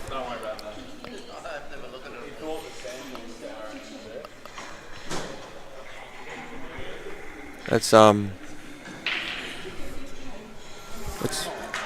been, in all honesty, it's been quite clinical, really. Haven't really let too much phase them, and they're probably, as you mentioned at the start of the night, John Barclay, how well he's been playing and how solid he's been playing, having that cog unkinked from the machine. Wouldn't say that unravelled them or anything like that, but it makes a huge difference. When they played the very first round, like it's a long way to go. We played 3 rounds, so we play everyone 3 times. The boys have found their groove. I mean, the Kingpins have been in the groove. They haven't lost yet. and the last 2 weeks they've come up trumps, winning 13-12 with tight matches, but Without all their stars there. at the same time, Luke Foster's only played 2 matches. Yeah, He's only played a total of 10 frames. that's a beautiful shot there by Benny. Just play the turnover shot, but also killed the black, pushed it up against. I'm and a he's- little bit biased in regards to, like, Luke Foster's one of my favourite players to watch, but at the same time they haven't not saying they don't need him, but they've got such a solid team that So that's quite a smart shot there by Simo. He could have played the miraculous cut and tried to opening them up, but just by playing the 2-3 cushion shot, he's now put one ball next to his other red, so then he's actually created a linking situation, and also he's putting the pressure on Ben to make a decision, really, what he's going to do.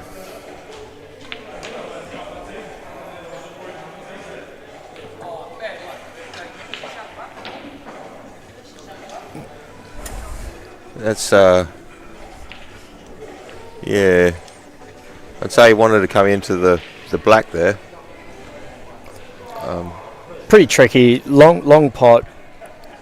Didn't have a lot of angle to work with. So obviously had to work the white a bit. It's still come off pretty good. It's obviously not perfect, but It's interesting how he plays this.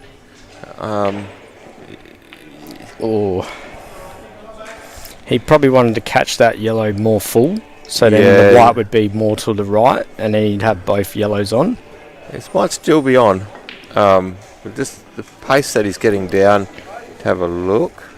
He's probably just checking to see how much of that yellow he's got. Like Benny Maybe a min off as well. in off. Where's the in off? Middle. Oh, that's a foul. Yeah. He must have been a lot more snooker than I anticipated. I think he's only had the middle pocket to go for. Just missed it. Missed it that fine. Simo's got a really big chance here. Yeah, and this puts them on the hill as well. Not that Simo wouldn't know that. Oh, if you're a betting man, Oh, you'd be wanting me to put the commentator's curse on.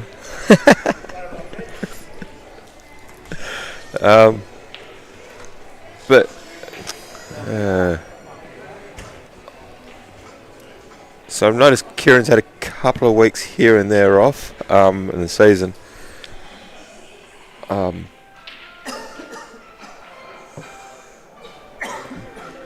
think he's played the last 3 or 4 rounds in a row. I've Brilliant. seen him down here.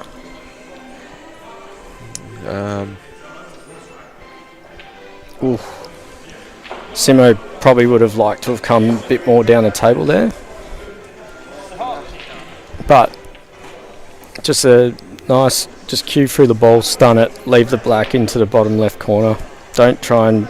This here really should be, this Just a little bit more under that ball, just to leave it where it was. maybe a little bit more time taken on the shot. But Simo's always been a fast player. Yeah. I've never even had to call 15 seconds on him, I don't think. But this here should really be the win for the boys. Kingers is I know a it's early. pretty good spot as well. But there's a black, Mate, he's just punched that black in. and like we were saying coming into the night, Simo's been on fire, and puts him right on the hill. And when you've got, so now Sacco comes in with the break, they've actually got a chance to win it before the last round. That's huge. That's a huge team effort. They've knocked off. Well, that's basically what the Kingpins did to them in the first round. But in the last few weeks, the boys have knocked off Brownie side, who were sitting on top, snipers. And as Angle said, they kept Marchie quiet that night. Hey, keeping Marchie quiet, that's a mission in itself. Rocky went 0 from 3 at the start of the night, and they've really gone from a solid third spot on the ladder to to letting everybody know we're here for the title. Well, That's a brilliant shot. So they got the Assassins 17-8, and then they beat the Snipers 15-10. And here we go. However, Kingers. I might be a bit biased here, but us Pool Sharks, we got them. Yeah, you guys also should have got the Kingpins as well. To be honest with you, you had more of a chance than other players had because you had the momentum at quite a few different stages, and you didn't quite shut them out when you had the chance. And that could very well be the case here with the Kingpins, and I think the boys know it. This is huge black here, obviously, just to win the night, but Kingers has just cut this ball into the middle, come up trumps and given himself a shot on the black. I'd expect Sacco to go game here as well. Punches this through. I reckon King is going to punch this. Yep. Yeah. Bang. But Sacco is on the out here as well. I'd expect Sacco to go master here. He's definitely leading the way with the Masters at the moment. Good.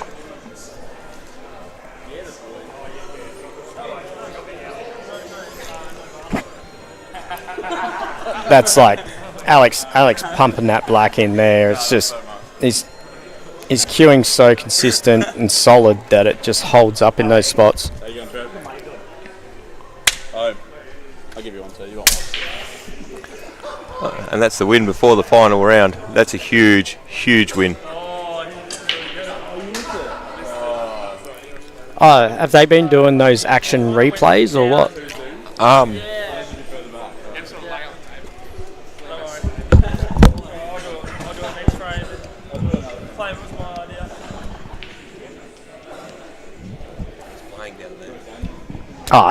That's okay. Well, stepping stones.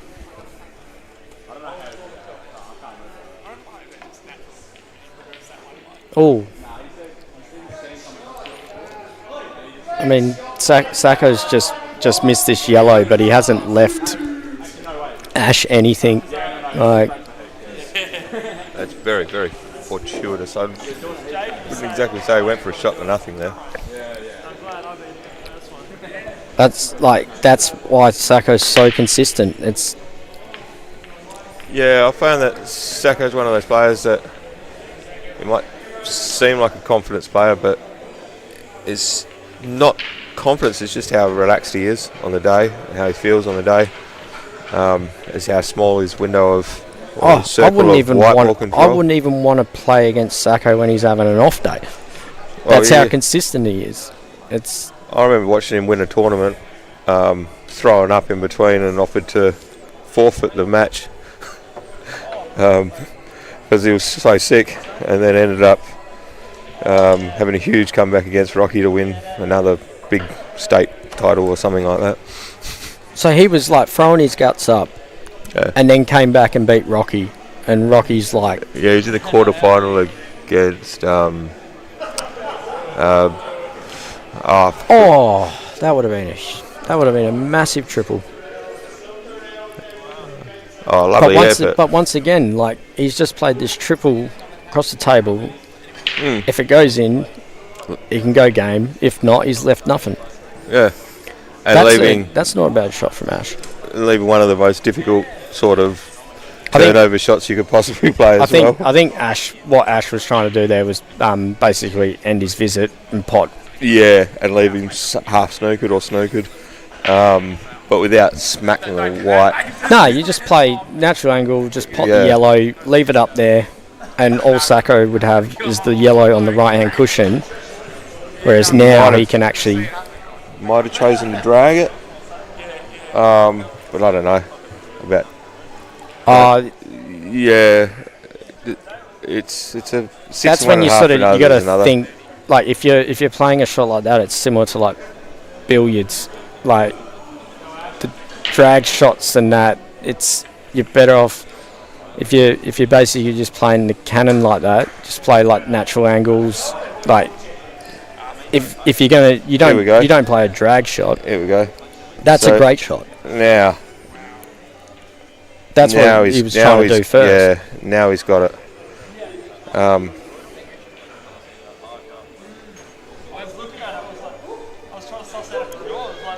I reckon he's going to double this.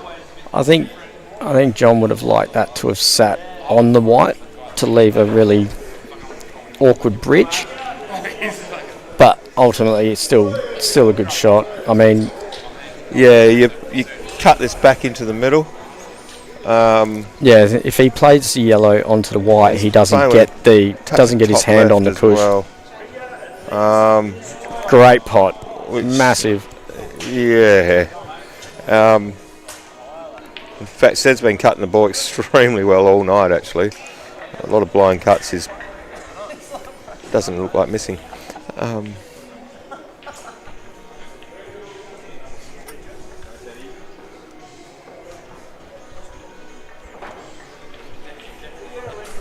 It's quite interesting. Ash is just trying to weigh it up here. I'm not really too sure. How would you go about this? He's on the red. I wouldn't have come around that way for that red, but I'm a bit more different. I found Ash is quite an aggressive player. He's probably going to try and cut it. Yeah. And this is, like, I'm not saying anything at anyone's game, but the moment that you let that white run and cannon into balls and stuff, Anything that could happens. happen. And I like to try and minimise where that white's going. There's only 6 pockets on the table. There's any chance that a ball could go in, white could go in. You could end up with 2 balls on the side cushions, which he has anyway. So even if he did pot that ball, gets out, he's going to leave himself 2 really tricky shots, 3 really tricky shots. I mean, it would be an out of outs, really. And the only thing I sort of look at, and like, I'm not saying I'm the greatest player or anything. It's more, I'd be looking I at agree with you. how sort of maybe going for those balls up the top or something, because that still covers the yellow that's in the pocket. And Yeah. Top left one, pot that in. White comes across, he gives himself the 2 choices, and then he comes back down the table for that yellow that he wasn't quite on. I know he really wanted to be on it. Maybe wanted to be on it so much that he just decided there and then, nah, I'm going for it. Then again, he might have been looking at the score and saying, throw the dice at it. yeah, but it's sort of no matter what the score is, if you're down, especially with how tight we currently are on the ladder, there's 3 teams that are equal seconds, so percentages are really crucial for where you're going to be sitting on the ladder as well. Oh yeah, but I'd rather be playing that cut shot, knowing we've won the night, than Oh, I see what you mean. Yeah. yeah. Whereas if I was behind, I was in the Kingpins situation, I would be playing more of a containing. Yeah, sorry. Yeah, I see where you're coming from. Sure that they're the ones that can play the risks. Let them take the risks and get the fortuitous wins or the easy wins after. It's a 50-50 though on how some people feel on the day, etc. I mean, Simo would just laugh at you and go, "No, I'm cutting that all day long."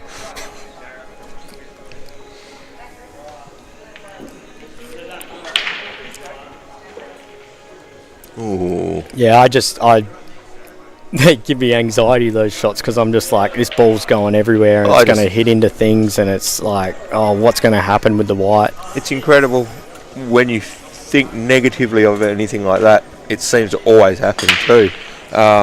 It's not that I think negative about it, but if you give the white a chance to run all over the table, there's a chance that something's going to happen. Whereas if you play something where the white doesn't move as much, you control. It's so much easier to control as well. Sort of, you look at how sort of like Mick Hill plays, very, very controlled pool, and yeah.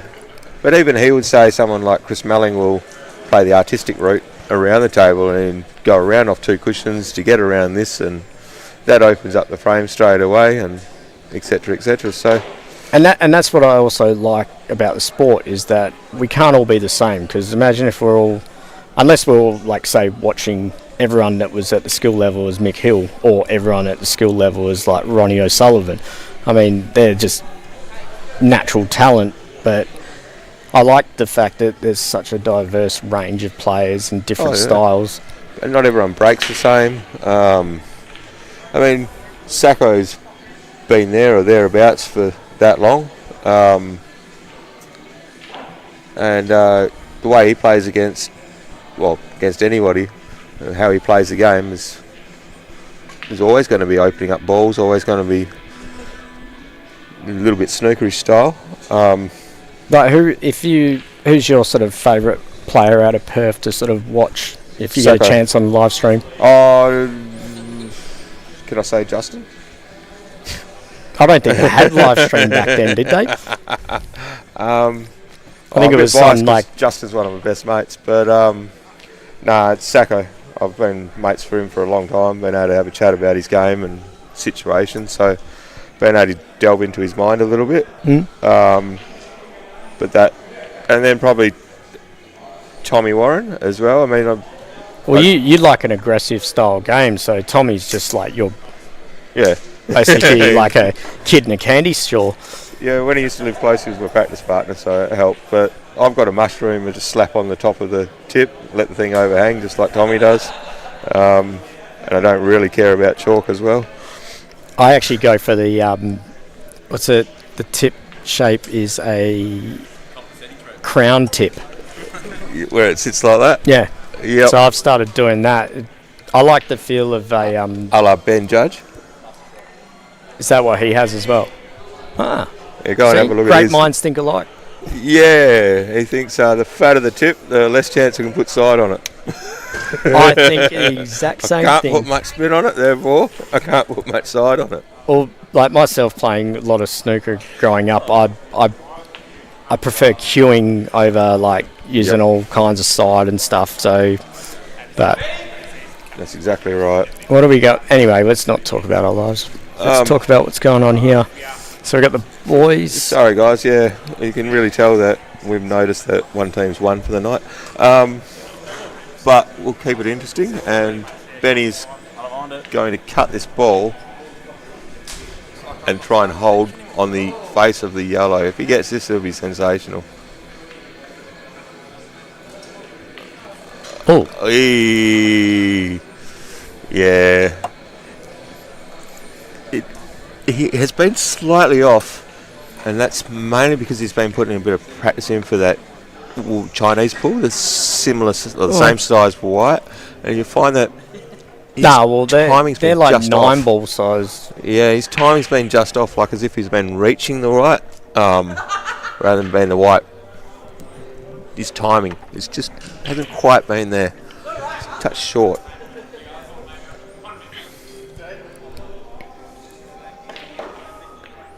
And Luke's still playing the ultra aggressive style.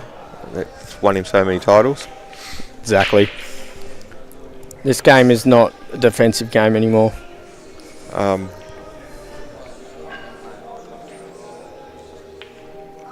Oh, beautiful. Oh, yeah, just kill that yellow, kill the red. He probably would have wanted the white to come a bit more round, or he might have played that in relation to who his opponent is as well. Having these two yellows stuck together and a yellow on the side cushion. Simo, huge break. He's going to play this quite aggressively. I think he wants to just float this ball in. Yeah, just float it in. He's kind of lost the white a touch here. How do you go about this? I feel like he's gonna play the yellow that's near the middle pocket over the bottom left pocket and sort of leave the white up around the black and the yellow on the right hand side. Yeah.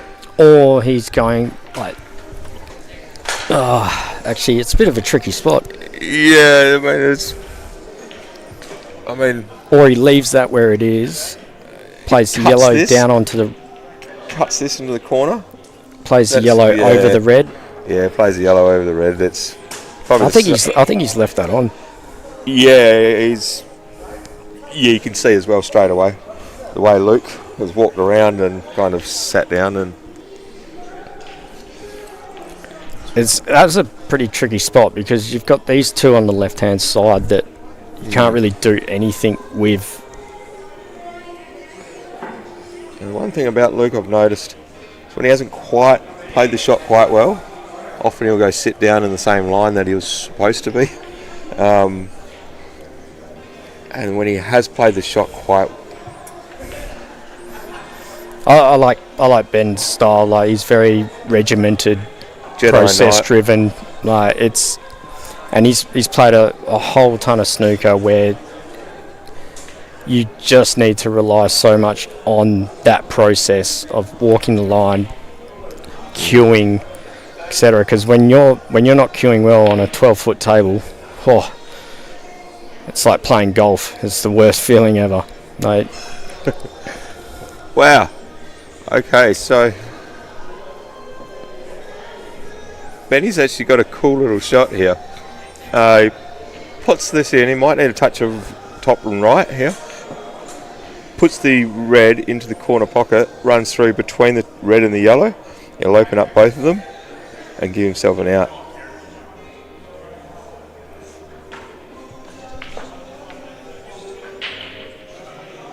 Oh,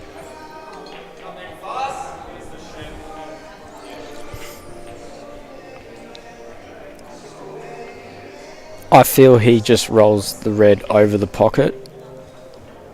Yeah, well, because look where he's thinking about queuing it from. This is going to be a hard shot if he wants the white anywhere near there. Because if that red kicks out up the table, if he misses, he's going to get snookered in behind these three balls. Yeah,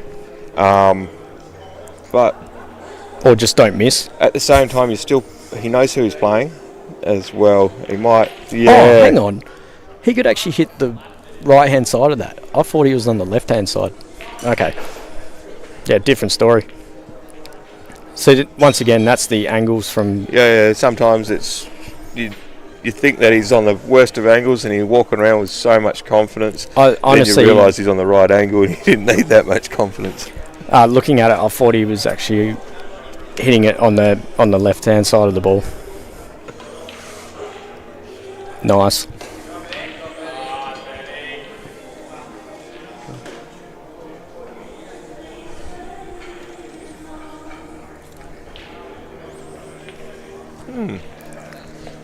It's actually quite interesting. They're finished. Well, it is 9:20.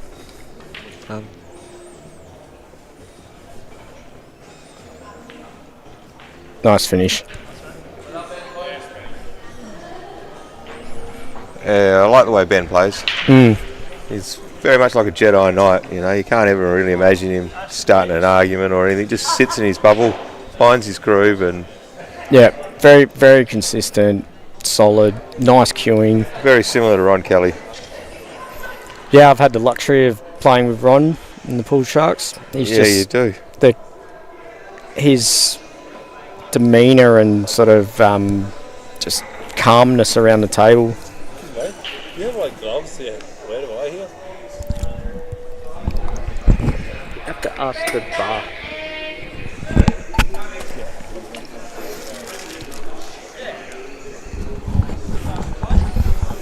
And we're starting to sort of see Ron starting to hit some form now as well. He's doing well in some of the tournaments. I mean, he's had an 8-year break and he's just come back and he's just starting.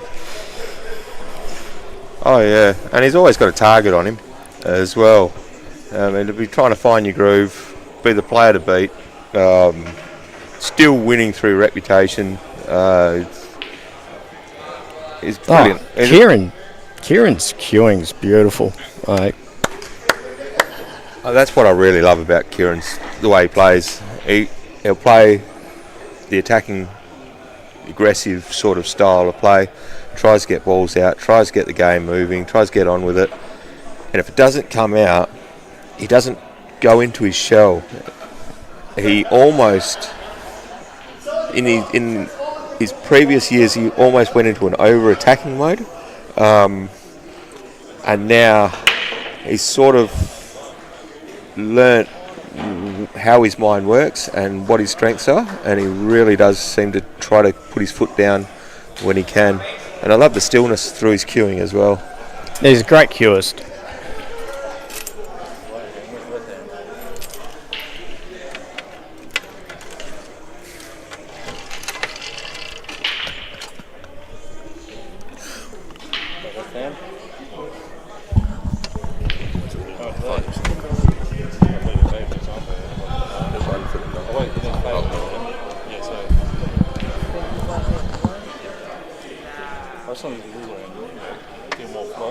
All right.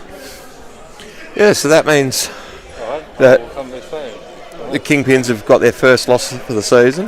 The boys go through with one loss for the season.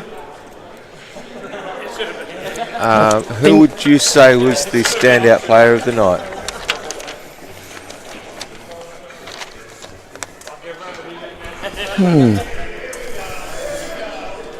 Standout for me. Possibly Sacco. Then Luke's played really nicely. There was a few frames by Kinga that was quite clinical. Well, Sacco, of course, if you haven't lost a frame all night, but also Sed got 4 from 5. That's a really good effort. Yeah.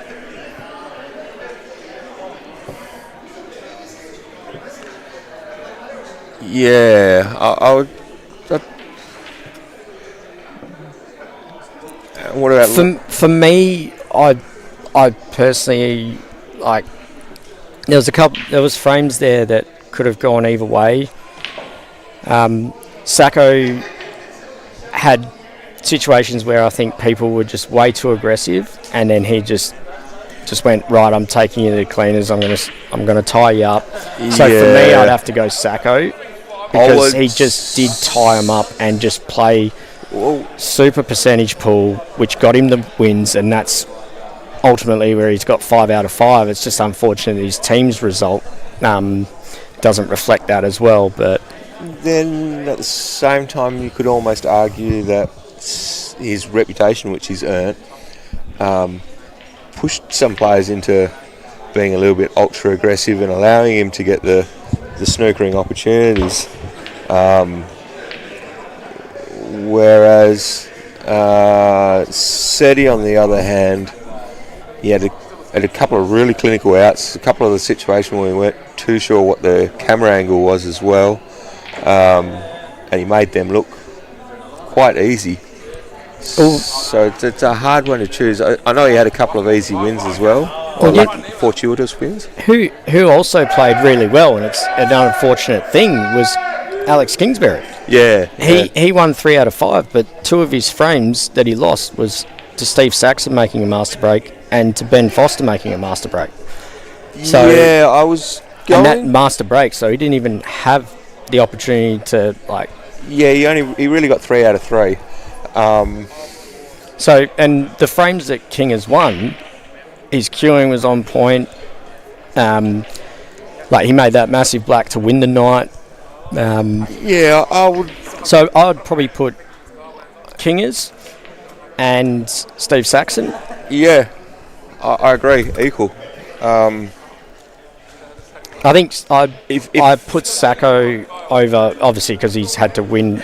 Sacco's had to come back and play really tight. When your team is losing that badly as well to put your team on your shoulders. But what you also see tonight is you see how well of a rounded player Steve Saxon is, because he played some really tight fought frames that he had to actually dig deep, play percentage, win the frame, and then he's also gone out and hit a master break in as well. So it just shows the diversity of what his game's capable of, and hence why he's always making the state team and making semi-finals of all these major tournaments. Well, as Alan Brown says, is the most consistently most consistent player that we've had in the state side in the last decade. Yeah. And that's what wins, is like being able to adjust and adapt your play and not just be a one gear type of player. That is a fantastic shot. So yeah, I'd definitely pick Steve for man of the match tonight, and like just from sort of an unfortunate point of view, but King has played really well. He just didn't get any shots in 2 of those frames. But then at the same time, Sed got 4 out of 5. Oh wow, look at this. Yeah, I think that's what happens with no scoreboard pressure. You can fly the wide around the table, and it looks fantastic. Mate, but as I reckon Simo would play that same shot on the hill. Yeah. Nice. And if Simo tried just not playing that same shot on the hill, I don't think he would have got it. Just dropped it in. The boys played really well tonight. Yeah.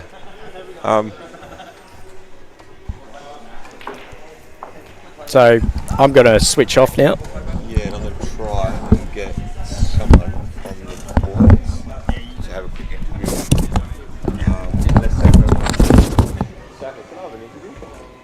I know you lost. It's up to you, or if you get King up, or someone else. Well played tonight, Steve. Yeah. Master at the end.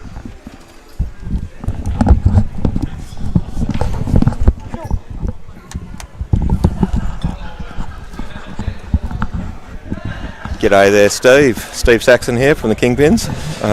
Evening, Jay. How you going, mate? Well, thanks. We put you down as man of the match there. You got a pretty good results.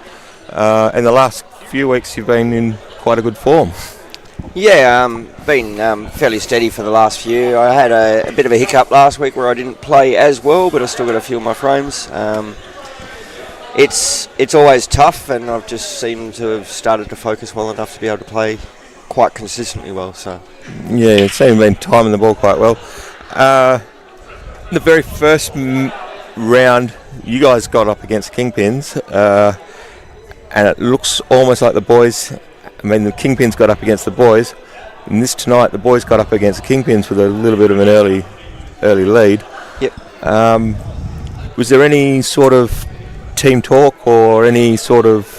No, we knew the boys that have been playing. We caught them off guard, I really think, in the first round match of the first full round. And we got off to an absolute flyer against them, and we kept putting pressure on them all the way through that match. So I think tonight they just they got off on their flyer. They have improved over the last number of weeks, and they've just been gathering momentum as such. It's and it's tough to stop even when you're in a match to actually stop the momentum. And tonight they didn't miss much. They didn't make too many mistakes. They didn't miss much, and it's very hard to beat. In all our matches, we made a few mistakes, and it cost us those extra few frames, especially early on. And if it was more closer, it might have been a bit tighter. I agree. I think that the boys even felt that you guys, with your ability to create momentum and really steamroll some teams. I mean, you guys had a massive win against the Sharks, I think it was, where you just put on 9 frames in a row. And yeah. I think that the boys... We did the same last week against Snipers as well. We were a 9-3 down at one stage, and we got back to take it out on them as well. And I think Luke and Alex Kingsbury definitely knew that about you guys tonight. They were almost relieved to have a lead, and really making sure that lead didn't slip. And that's really is a sign of respect as well. Yeah, definitely. They knew that after what we did last week, that there's a very good potential that if we get on a roll, then we're very hard to stop. And when we start putting pressure on other teams, they can feel it. And tonight, unfortunately, we just didn't get up. The boys were just a bit too strong. They kept the pressure on us all night, and they very rarely made a mistake, which was when we did, most of us capitalised, but unfortunately, we just weren't all there tonight. Yeah. Brilliant for a top of the table clash, even though the results aren't as close. I thought that the match was deserving of actually two teams that really respect each other. Yes. Yeah. I mean, there was a lot of good pull out there. Some very good tactical games and some very good pot outs from both teams. And tonight we're just unfortunately on the wrong end of the stick. The boys tonight, they just really fired enough to get themselves right up there, and we just couldn't catch them up. Yeah. Well, thank you very much, Steve. Thank you very much for the interview. Welcome. Thank you.